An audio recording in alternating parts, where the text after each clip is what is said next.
Okay, all right. I think I am live. Hi, welcome everyone. My name is Dr. Elizabeth Polinsky, and this is my first live. So hopefully it will go well. I am sort of figuring out the technology as I am going. So I believe we are streaming live to YouTube right now, and then I'll go back and re upload it to Facebook. Um, but thank you for anyone who is live and attending and watching this, or if you're watching the replay. Um, Today, we're going to talk about really one of the most common questions that couples ask, which is why do we keep having the same fight over and over and over again? And sometimes it's about money, sometimes it's about parenting or sex and intimacy. And it can be about dishes, like any of the household responsibility, chore, laundry things.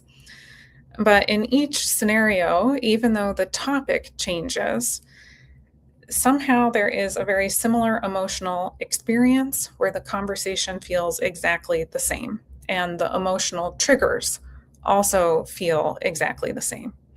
You end up finishing an argument and you feel frustrated and disconnected and wondering how you ended up here yet again.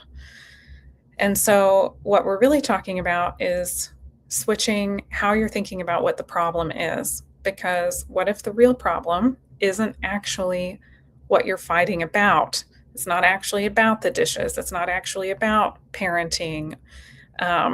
What if the actual problem is that there is a relationship pattern that keeps pulling you back into the same type of conflict and relationship spiral? And so that is what I'm going to show you how that sort of works today. Okay, and now I'm going to switch to show you my PowerPoint slide a little bigger. All right. So most couples end up believing that the problem is about the issue that they're discussing. Again, they might talk to me about money, differences in how they spend money, or what they want to spend money on. They will fight a lot about parenting.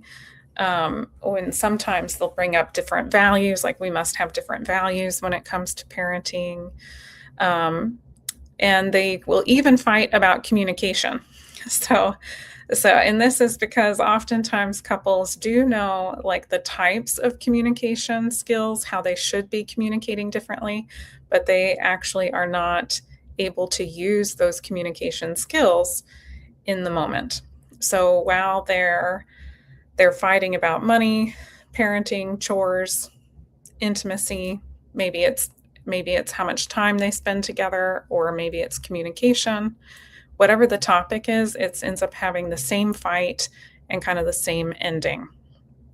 But when we slow moments of conflict, which is what we do in couples counseling, we slow these down and we look carefully and we notice something that tends to appear. The emotions are familiar, like the same thing gets triggered over and over and over.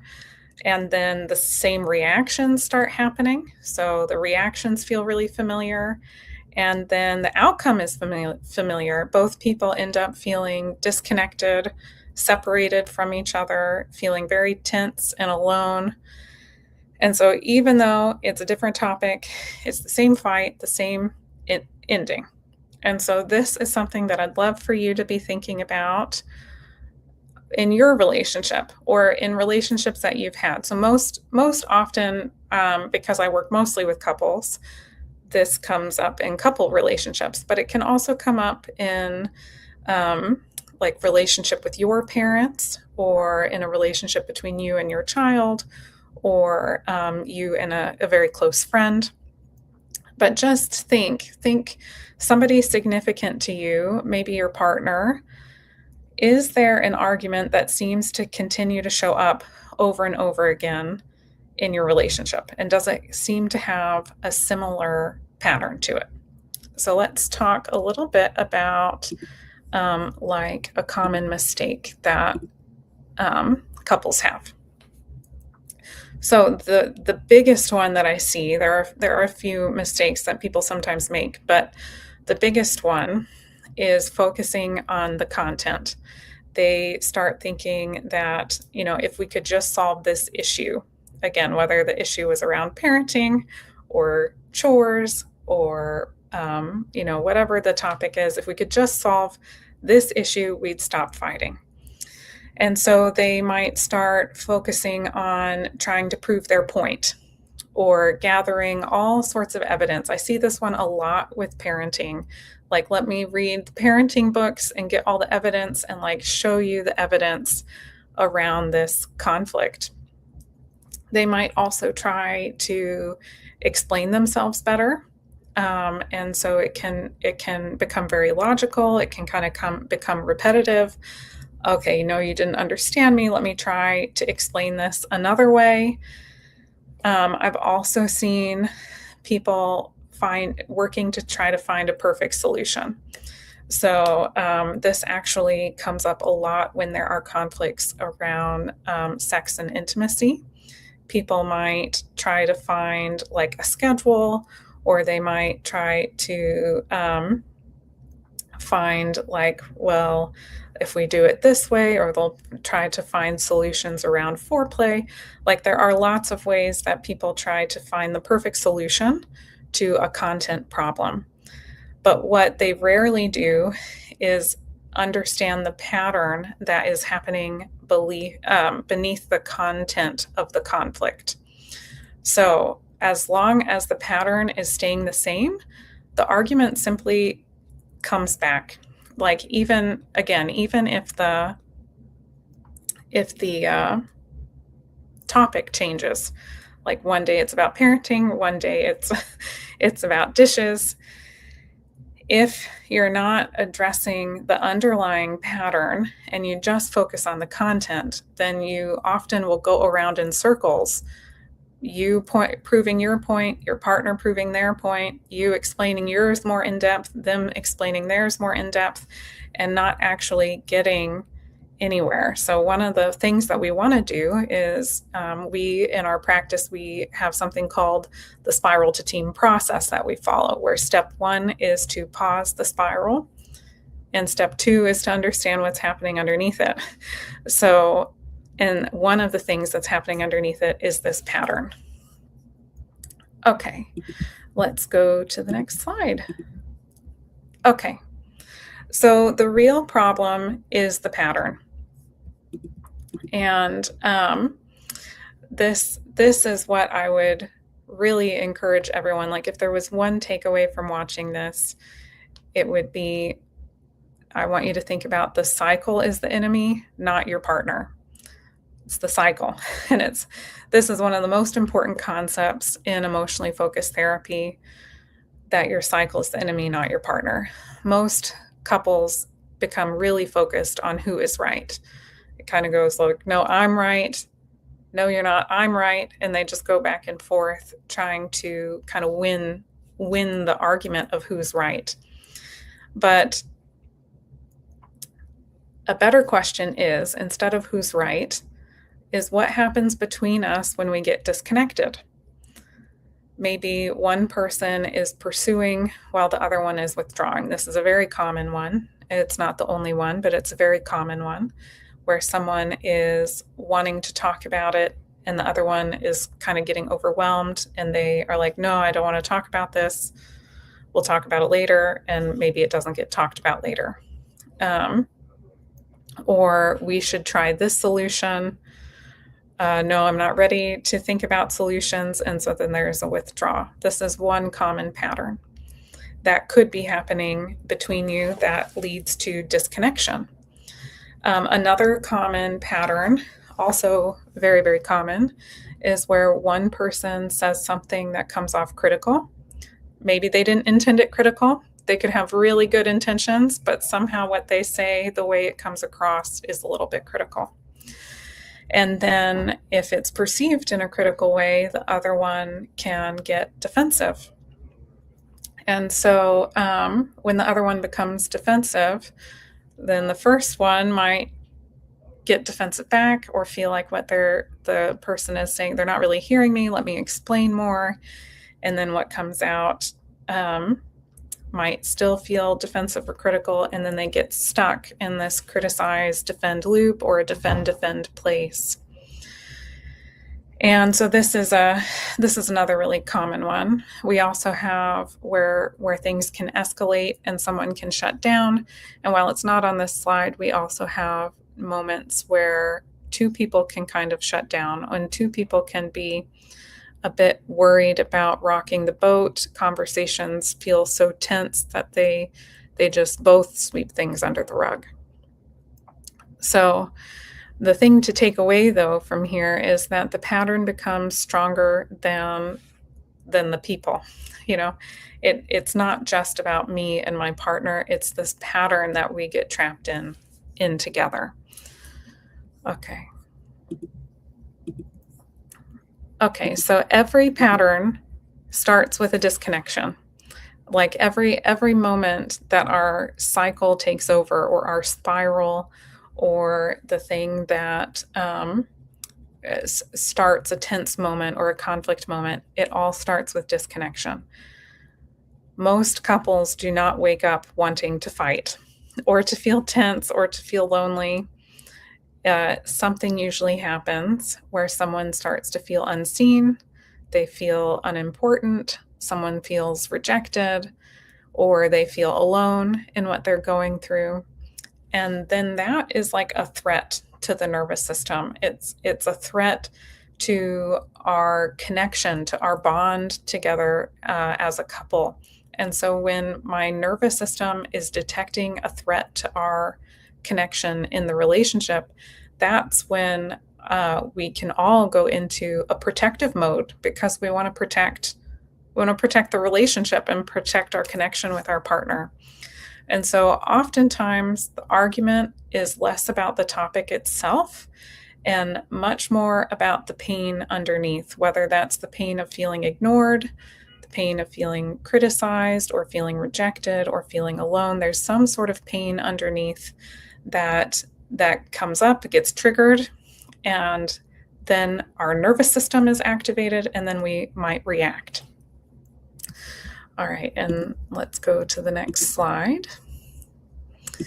So when connection feels threatened, people protect themselves. Such a natural, normal thing to do. Some people will move toward, and we typically call this a pursuing move, where I'm trying to move forward to find a solution. So they might push harder, like, well, come on, we need to figure this out. Let's talk about it. Let's find solutions. They're really bringing a lot of energy forward and pushing harder. They might ask more questions. And especially when the conflict is starting to escalate, they might get critical and blame their partner. And it's usually not intended to criticize. It's usually an intent to say, like, hey, listen to me. This is really important. We have to figure this out. You have to, and then it can quickly turn into, you have to do this. You didn't do that. And it becomes critical, even though the intention is really to find a way through together, to find a way to protect our connection as a couple. So this is one set of like protective moves that can happen. Another set is what we would call withdrawing. And that might be where I shut down. And sometimes it is not even a choice.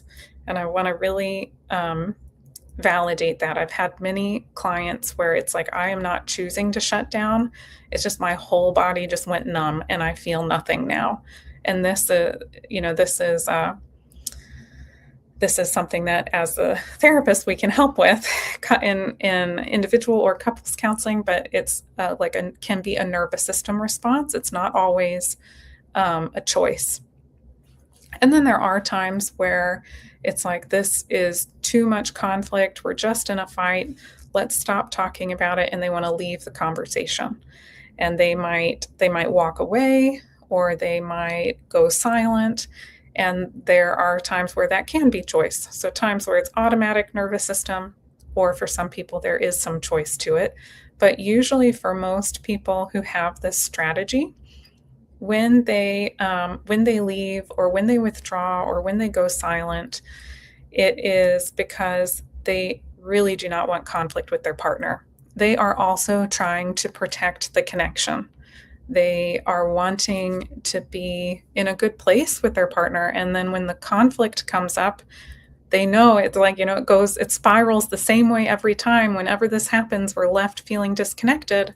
And so then they want to leave, or they want to like calm the conflict down, stop talking about it, go silent, avoid the discussion, something like this, to try to preserve the connection with their partner.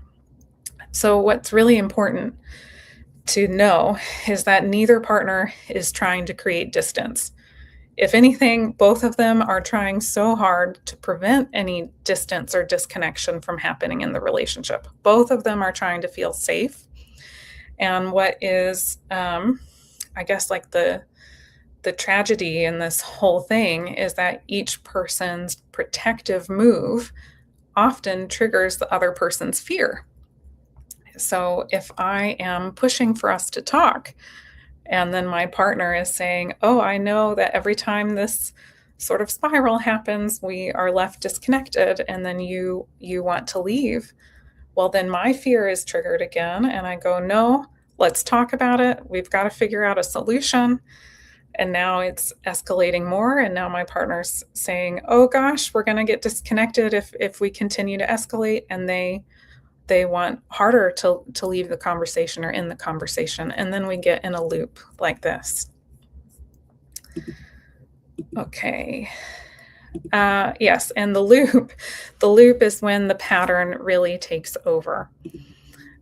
Because especially after enough repetitions, it's like the same pattern happens in our conversation over and over.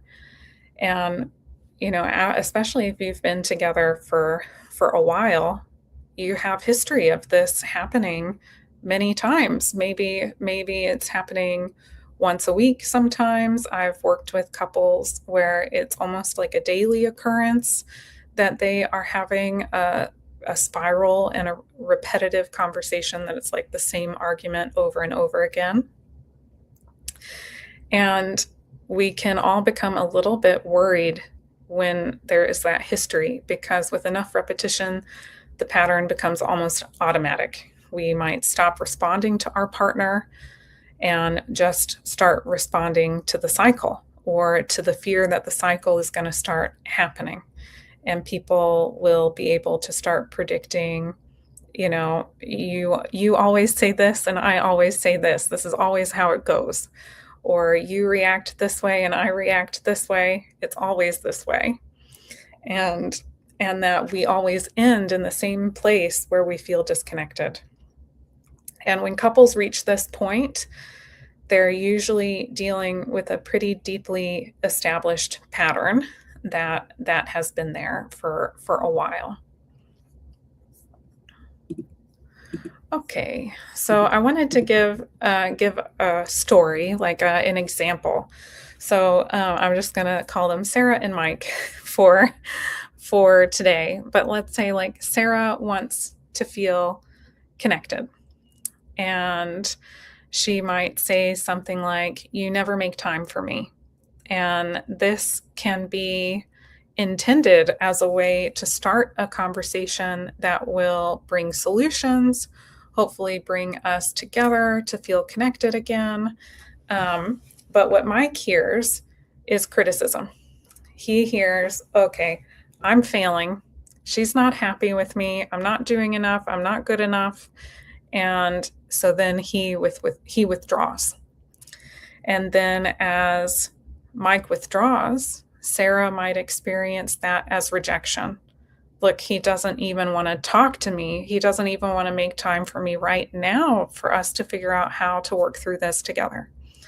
And so then she might have some panic, and she wants to try harder to talk about it. And then he might pull further away. And soon They're arguing about all the things. They're arguing about their schedules, about whether or not they have date nights. And underneath, Sarah is actually fearing maybe I don't matter to him. And underneath, Mike might actually be afraid of, like, I can't get it right for her. I desperately want to get it right for my partner, and I don't know what to do. I don't know how to make this better. And the real problem is not about the schedule, about making enough time for each other or the date nights. That's not the real problem. The real problem is actually this pattern that they get stuck in every time they try to talk about this. Okay, so I just wanted to cover a couple of key takeaways. Again, this is my very first live, so I'm hoping that it's going well. We'll be excited to watch the replay and see a bit how it went. So if you have any like recommendations on how to make it better or topics that you'd want covered, please feel free to comment them. My hope is to start doing these more regularly, either on a every other week or weekly basis. But I wanted to just get going the very first time, and so these are some of the key things that I'm hoping, if you're watching this live or if you're watching the replay, that you'll take away from today's live, is that most reoccurring arguments, if it feels like we're having the same fight over and over and over again, and if it's the same fight even though it's a different topic, that most of these reoccurring arguments are about an underlying pattern that's happening in the relationship. The other key takeaway is that the cycle is the enemy. It's not your partner. Most couples, both of them desperately want to feel connected with each other, and the cycle comes up and it gets in the way for them. And then when both partners are protecting themselves, this is also part of what makes the cycle happen, is that we get afraid, our nervous systems get activated, and then we react. And we react out of our fear, trying to protect the relationship most of the time. But our way of protecting the relationship is just so different than how our partner's way of protecting the relationship is, that then we trigger each other. And the very first step with change begins with identifying the pattern that might be happening in your relationship. And again, where I'm really focused on helping couples, but you can use these same principles to think about if you have the same type of argument happening over and over with a parent or with a child or with a sibling or a very close friend. Same principles apply. So if you're watching this live or in the replay, I'd just like you to take a moment to pause and think about what might be the pattern showing up most in your relationship. Just pick a relationship that's pretty important to you, whether that's your partner or another family member or a close friend, and just take a moment to see if you can think about what is it that takes place, what happens in a repetitive loop that we get stuck in. Is someone always shutting down? Are they trying to avoid the conversation?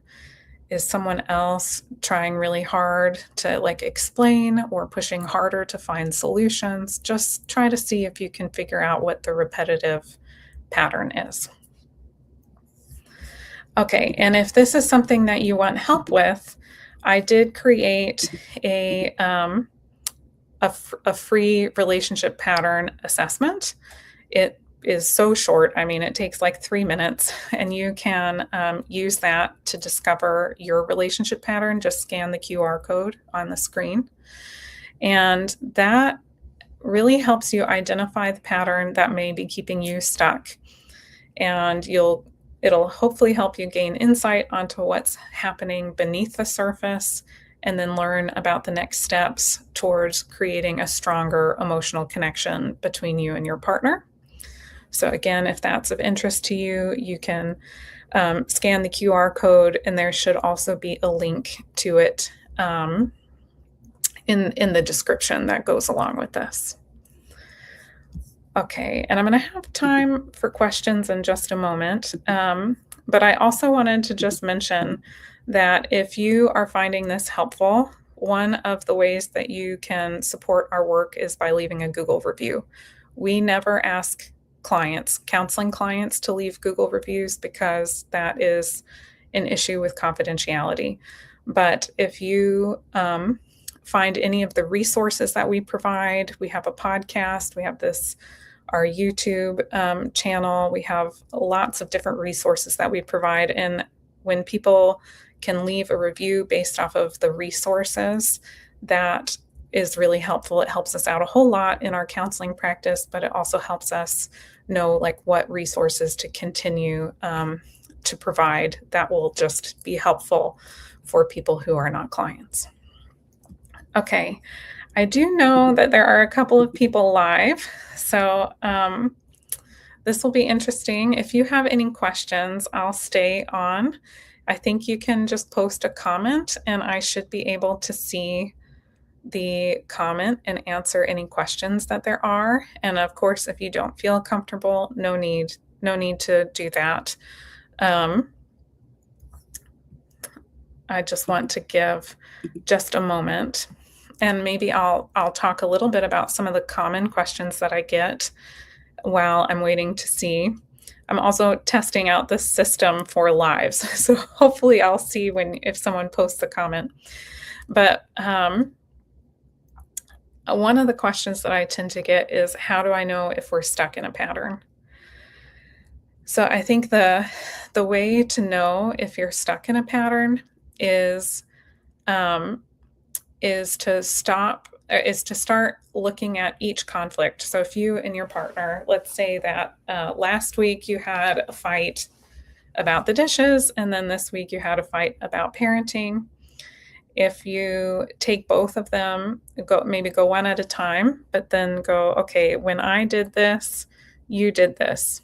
And when you did this, I did this. And then when I did this, you did this again. Just trying to track exactly what happened in the interaction, and then go to the next argument and say, okay, when we had that fight about what we fought about this week, did it have the same sequence of events? Did I do the same thing? Did you do the same thing? Did it follow that same cyclical pattern? That is a really great way to notice if it's the same pattern. You can do this on your own. You could do this on your own. You can also do this with your partner. I think it's a really great partner exercise to try to get a handle of like, what is the pattern that we're stuck in. Okay, another question that I get is that can patterns change? Absolutely, yes. Patterns can change. So they can change in two ways. The first one is that they can change over time.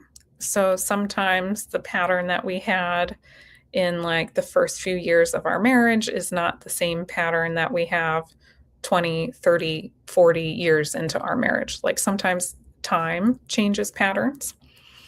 I have also known some clients, if there was a very large betrayal that happened or some sort of other traumatic experience, that they can flip positions. Those would be times when patterns are kind of rough. But the thing that most people want to know is, can our pattern change so that way we can be close, so that way our arguments don't keep spiraling into a situation where we feel disconnected. And that is, yes, absolutely. That is what we do at Communicate and Connect Counseling with the spiral to team process. It's you stop the spiral, understand what's happening underneath, and then you work on sharing things safely with your partner. And that way you start creating a cycle where I am confiding in my partner and am responding to them versus reacting out of my protective fear place. And so it does sometimes take people some time, but I have seen many people change that pattern to where they can navigate through it together. Um, Another common question that I get is um, what if my partner won't participate? That's very common. It's kind of like ideal if you and your partner can work on this together. If you can work on it together in couples counseling, that is sort of preferred. If you can't do it together in couples counseling, if there's a way that you can make time to work on it together at home, that would also be ideal. Like there were times in my life with me and my husband where he's in the military, and there have been times that with military life we just could not um like go to couples counseling in a consistent way. Like there were times where he would be gone like every other month, for like a whole month. And there was no real consistency with his work schedule with the military. And then times where he was deployed. I mean, he just came back from deployment. He was gone for like a whole year practically. So, there are times where it's not always feasible to go to couples counseling together, but what you can do and what my husband and I did is we would meet every month to do a relationship meeting. And part of what we would talk about is what is our pattern? What is the pattern that our arguments keep going in? How can we work on this together? So, you can, if you are in a place with your partner that you can do that, that is a great strategy. And sometimes the conversations spiral so quickly that you and your partner can't do that just yet. And that's when I would say couples counseling would be helpful. You can also work on it yourself. So if you notice you're part of the spiral, and what do you do when your fear gets triggered? And if you start to work on pausing your side, figuring out what's underneath on your side, and sharing that can start to change the spiral that you both get in. When you change your side, it can change what's happening together as well. So that's something that you could work on, and we have individual therapists that can help you with that as well. Another question that I commonly get is, what if we argue about multiple things? Totally fine. I mean, that's common. Everybody fights about multiple things or argues about multiple things. I guess there are some couples where it's like we never argue except when it comes to parenting, or we never argue except when it comes to sex and intimacy, or except money. Those are kind of the three big ones. But many couples will fight about all three things, or have arguments about all three, and have lots of arguments about other things like the in-laws. And it can be even really small things like, where did you put the remote? Oh, I didn't have the remote. Yes, you did. You had the remote. Like, it could be can even be very small things that seem incredibly simple. And like, how are we arguing about this? So it's the same pattern, same underlying process. And that is what I'm hoping you're taking away from today, is that it's the underlying pattern that you want to work on, not just the content, because the same thing will happen across multiple content areas of the argument. Okay, and then I guess the last one that is a really common one that I thought I might address, since I'm not seeing comments come up right now, is a common question about, is every couple stuck in some kind of pattern? And so I would say, yes, everyone every couple has a pattern. This is sort of like a developmental task. This is how I view it. Like, just like we, when we're kids, very infants, we have to learn to crawl, and then we learn to walk, and then we learn to run. There's like a developmental process that happens for us individually. There's also a developmental process that happens for us in a relationship. Like, we have to grow our relationship together, um, and meet kind of milestones in creating like a really happy, strong foundation to a long-term committed relationship. So, one of those is identifying what is your cycle, what is your spiral with your partner, and learning how to work on that together.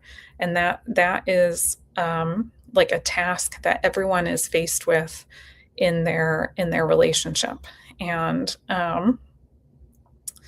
and so, yes, you are not alone. It is literally everybody who has some sort of pattern or flow that they have. It's just, have we learned together as a couple how to navigate ours? And if not, then that's something that you can start doing, and that's something you can start doing today. Okay, well, I'm not seeing any other comments come in. And if I'm missing it somehow because the technology is new to me, I'm sorry. And hopefully I will figure this out for next time. But you're welcome to reach out at communicateandconnect.com and ask us any questions that way. So I'll go ahead and end this now, and the replay should be available soon. And yeah, I hope you all have a great day.